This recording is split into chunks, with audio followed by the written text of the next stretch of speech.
done? King Neptune says, the thrum of the tattoo pen abruptly stopping. Show me. The employee angles the mirror to give the god a view of his finished work. The king is so moved, his breath leaves his body.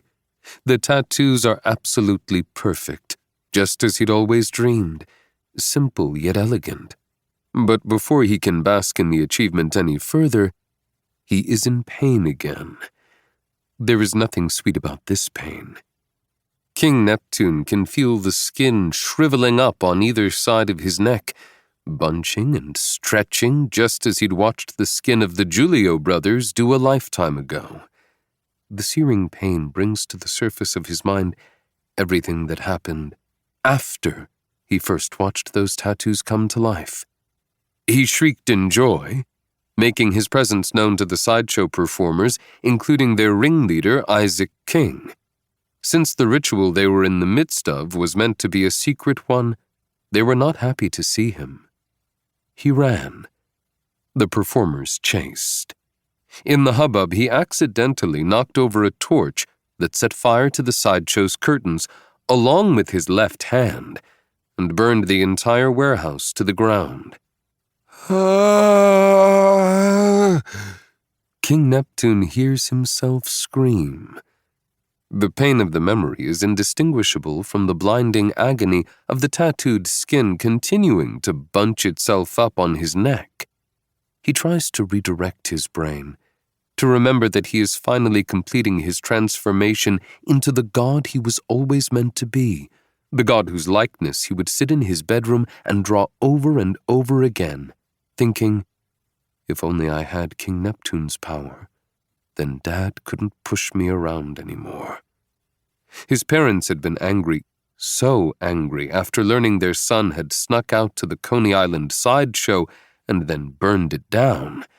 No amount of apology or explanation on his part seemed to make a difference, not to his father anyway. And he didn't know that he was King Neptune back then. That wouldn't be revealed to him until some years later, so when his father shouted at him, or cursed him out, or smacked him, there was little else the boy could do but run.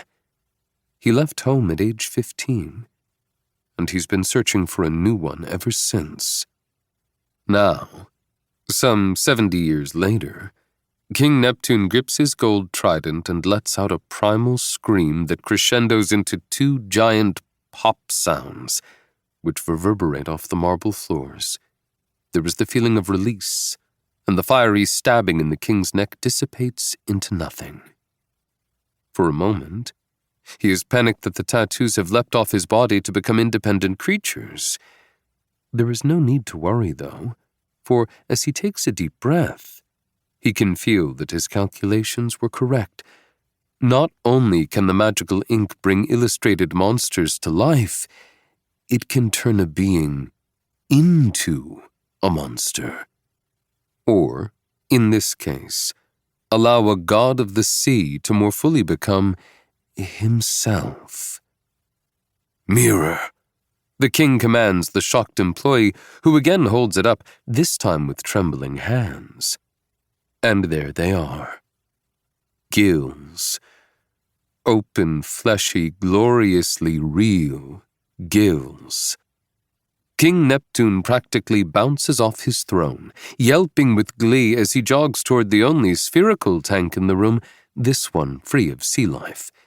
It's his breathing tank, used for years to strengthen his lung capacity and extend his time underwater.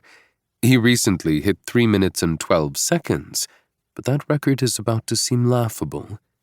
The king climbs the 10-foot ladder quite quickly, considering his physical body is that of an 87-year-old man, and steps into the tank, toga and all. He lowers himself down into the water. At first, instinct takes over, and he can't help but hold his breath. You no longer need to do that, he reminds himself. He opens his mouth, lets the water flow in. It immediately feels like a mistake. His lungs fill, his head spins, that terrible, crushing feeling.